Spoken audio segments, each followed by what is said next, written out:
Slightly over 2 years ago, the president was a good friend of yours. I don't know if you're still friends. The former deputy president was your good friend. You helped go around this country and talk to us and enlighten us. And you really did well in that advocacy, yeah? And slightly under 2 years into it, the narrative has changed.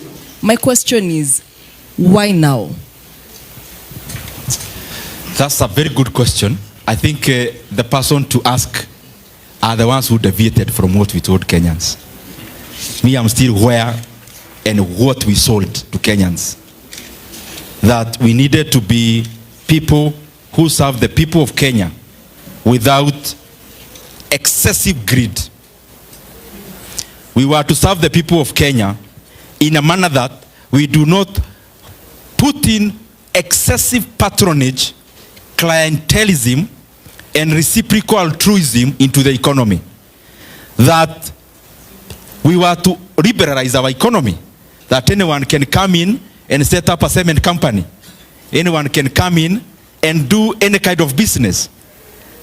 So I'm still there. So you need to ask those others who deviated. We also told the people of Kenya that when the economy improves in the macro sense, it improves for all of us in the pocket. I still hold that even today. That when the economy improves, it does not just improve in terms of GDP figures. It should be felt by the Kenyan people. That is what we sold. Do you have money in your pockets? So it's upon you now to decide and call the other people. You see who deviated. The other thing is that we told the people of Kenya that education, for example, will be a primary social investment arena for us. That even in terms of the burden to the parent, we will do whatever it takes to make it less bearable or more bearable. We actually said that you'd make basic education free. Me, I have tried. So ask those others.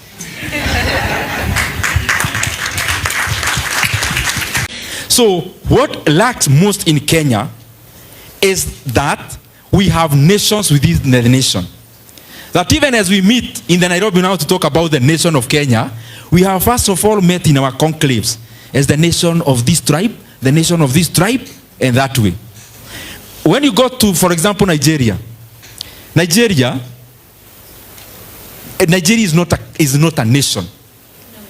Because North and South, this disparity is so huge that it can't pass the test of called a nation. A nation is when you have shared values, homogeneity, either in language or in culture. In Kenya, the reason why we brought about Kiswahili as our national language is again, you see, we never said Kiswahili of the Republic of Kenya. We talk about the national language. National is nation. It was supposed to bring us together, to come for me forgetting my mother tongue and her forgetting her mother tongue. So when we meet in Nairobi, I try to talk to her in my mother tongue, she can't understand. That is what it was supposed to be. Or even if she can understand, this Kiswahili comes first and my mother tongue comes second. That is where our biggest problem is. And that is where politics exploits. Look, for example, in 2024, the nation of Kenya, in terms of the people who came out, was a total nation of Kenya.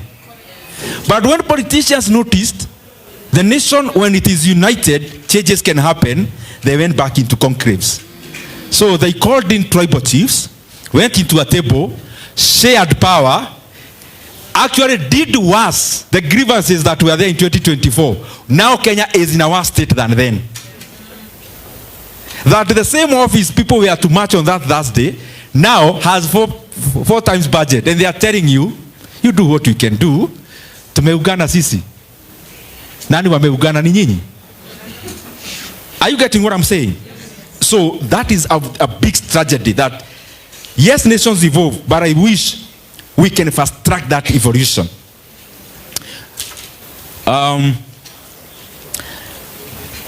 There was Bwana Wilson, When are you running? Yes. When are we run? Anyway, thank you very much, our senior. I have heard you. But politics, what I've learned, before you say something, think about it well, plan well. Don't take your supporters for granted. So when you are actually saying something, say it and do it. And when that time is there, we leave everything to the Almighty.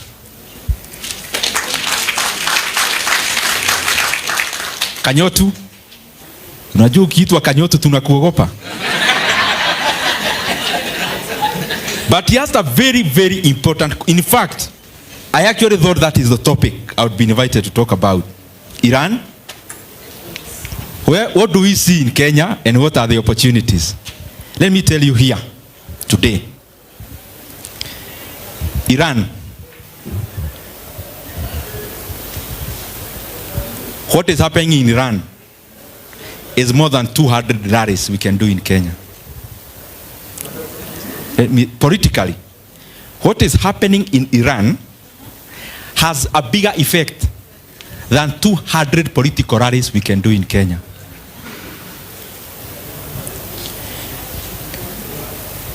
In Kenya, first of all, you asked, can we actually even deal with the shocks?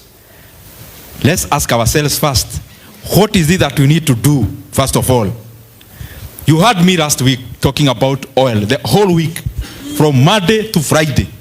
I was going everywhere, I was talking about oil. Because I know these people. Because I know them. And I know when I look at them what they are planning. So I decided, let me show them that Kenyans know that the stock in Kenya did not come now. Because that's what they could have purported. We are now over that now. The second thing is that Kenyans must have a conversation. Let no one in government, and let me say it very clearly here, let no one think they'll come next month, talk about oil and blame everything else except their own policies. In terms of oil, you can only change two things. One is the landing cost. Two is levies and taxes. As a non-oil producing country, there is very little you can do with landing cost. But you have everything you can do about levies and taxes. The price of fuel in Kenya, 50% is levies and taxes. So I want to tell the Ministry of the Department of Petroleum, EPRA, nyinyi wase wa serikali, ebu kwanza msuspend hizo rallies zote. You come to Nairobi and plan about Kenya and what Kenyans expect next month. Because many times we take Kenyans for granted. You go around in rallies, but the fundamental things, we come to them last minute. Kenya from today, I actually would expect the cabinet would have met to first of all remove the 7 shillings that were put in 2024. That will be the starting point. The second starting point is that a time has now come, the 8% VAT that was introduced by this government, a time has come, ile mumechukua imetosha. These are extraordinary times. They require extraordinary measures. Because that is the only thing is in our control. Why? If you come and load in all these costs to Kenyans, you can already see what the government will do. Of course, mafuta itaongezewa bei, fare iongezewe, then they start purporting they want to control fares. That's what they will do. These guys, I know them. They now say they are calling Matatu Owners Association to talk about fares. No, instead of kupaka rangi, let's go to the root. The root of the pump price for a non-oil producing companies in a situation where it is unprecedented and in a situation where it is extraordinary. You also do extraordinary measures. 7 shillings added in 2024. Just know this. The banks that led money to government through securitization, using the 7 shillings, you will have, as a matter of fact, And I can tell you in the next 1.5 months, you'll have done it. You'll have to give a moratorium not to charge Kenya for those loans. And we may actually not pay those loans because they were illegal. Opportunities, how I see it. So oil prices, you can see it's like a seesaw. When you go to trading economics, that's the site I use mostly for data. You see crude oil prices. When you see red, you see Dow Jones green. When you see green in terms of oil prices going up, Dow Jones, you see red. It is, in my economy, it is the most predictive, I think, science there can be. That as oil prices climb up, the markets go down. And they don't consult immediately. Right now, Trump will come and say, oh, we are now protecting the Strait of Hormuz. Immediately, you see a red in oil, you see a green in the markets. That talks to us that, yes, we need to do what we must do as a country that has overtaxed its oil, but also as individual people, we try to scavenge. So, as the market in the US becomes unbearable, I think this is a topic I don't want to start, it will be long, but let me just say this. As oil go up, inflation will go up internationally. The Federal Reserve, most likely, I don't know whether they met today, they are likely, the very best, they are likely to sustain. They cannot now cut rates now. Because you have inflation to deal with. That's monetary tightening. That compounds our debt situation. I hope I am communicating to you, my brother. It's very technical. So the shocks will go beyond oil. They'll go to debt, they'll go to forex, etc. But, very lastly, on that issue, my brother talked about dollar. You know, when we come to TV, we have stabilized the dollar. You must have heard those speeches. We got it when it was 160. We have brought it down and stabilized. These are the realities. The dollar to Kenya shillings was 119 to 120 during the day of swearing in. It is now around 128 to 129. So between a dollar to Kenya shillings of 120 and the one of 129, which is stronger? The 2022 one or the current one? Now, you can take your phone after this meeting. Just go to Google and check. How much did the dollar gain or lose in the year 2025? The dollar is the benchmark. The dollar is the global currency.